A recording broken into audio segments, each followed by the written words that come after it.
በዛሬው ዕለት በአዲስ አበባ ጃን ሜዳ በተከበረው በዓሉ በርካታ ቁጥር ያላቸው የእምነቱ ተከታዮችና የውጭ ሀገራት ጎብኚዎች ተገኝተዋል። የዝግጅት ክፍላችንም በደማቅ ሁኔታ ተከብሮ ያለውን የጥምቀት በዓልን በተመለከተ የሀገር ውስጥና የውጭ ሀገር የባህሉ ተሳታፊዎች እንዲሁም የሃይማኖት አባቶችን አነጋግሯል። ጥንቅሩን አቤል አበባ አዘጋጅቶታል። ተከታትለን እንመለስ።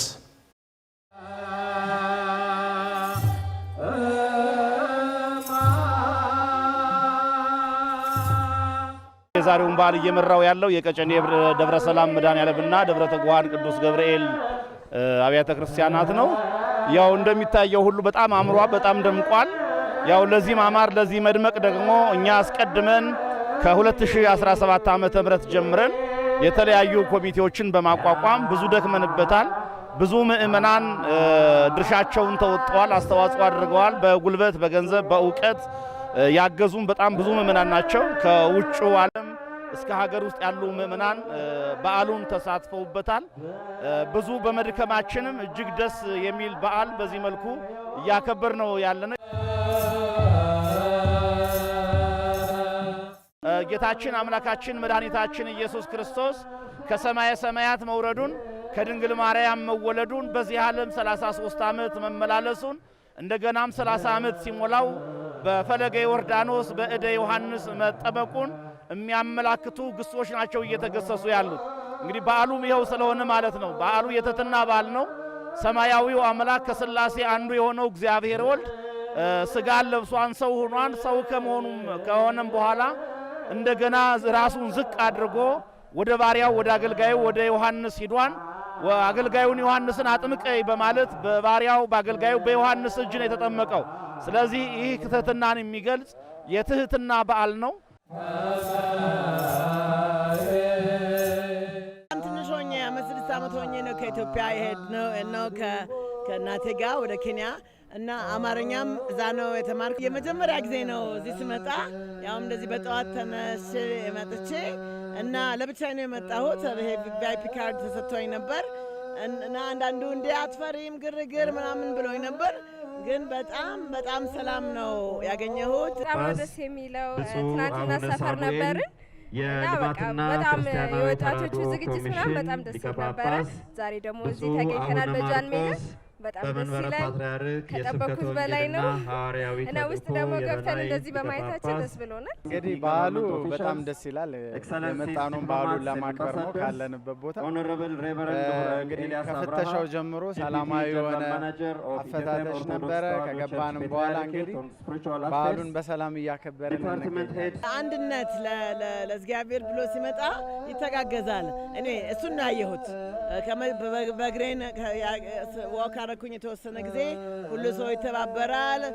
እደ ዮሐንስ ተጠምቀ ኢየሱስ ናዝራዊ። ፈረንሳዊ ነኝ። ላውረን እባላለሁ። ለጊዜው እየኖርኩ ያለሁት አዲስ አበባ ነው። በዓሉም በጃን ሜዳ ስታደም የመጀመሪያዬ ነው። ባለፈው ዓመት ጥምቀትን አክሱም ነበር ያከበርኩት። ያም ቦታ አከባበሩ ላይ ለ2 ቀናት ለመታደም በጣም ጥሩ ቦታ ነበር። የዛሬው ደግሞ ከአክሱም ይለያል። ተደስቼበታለሁ። ኢትዮጵያ ከመጣሁ 1 ዓመት ይሆነኛል። እዚህ አካል ጉዳት ያለባቸውን ህጻናት በበጎ ፈቃደኝነት አገለግላለሁ። በእኛ ሀገር ለኢየሱስ ክርስቶስ ጥምቀት እንዲህ ያለ ትልቅ አከባበር የለንም። ስለዚህ ይህ ለእኔ የኢየሱስ ክርስቶስ ጥምቀት ትርጉም ለማስታወስ ያገዘኝ ትልቅ በዓል ነው።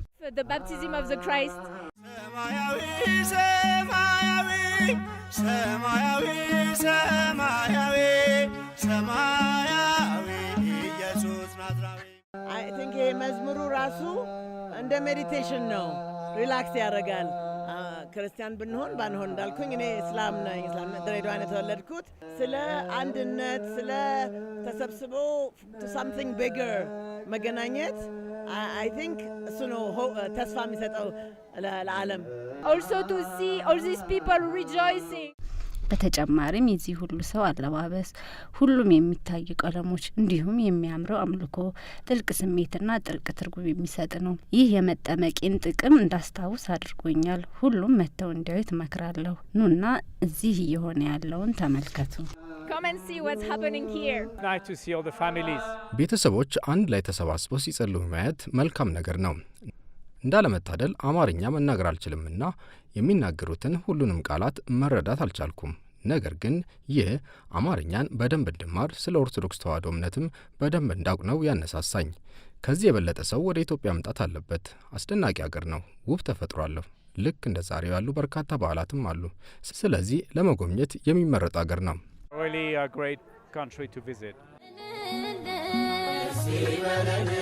አጅበን መጣን ታቦተ ሕጉን እልል ብላችሁ ተቀበሉን። በገንዘብ በእውቀት በስልጣን የኛ የበታች የሆኑ ሰዎችን ማክበርን ማቅረብን ምንማርበት በዓል ነው። እንደገናም ደግሞ እንደ ዮሐንስ መታዘዝን ምንማርበት በዓል ነው።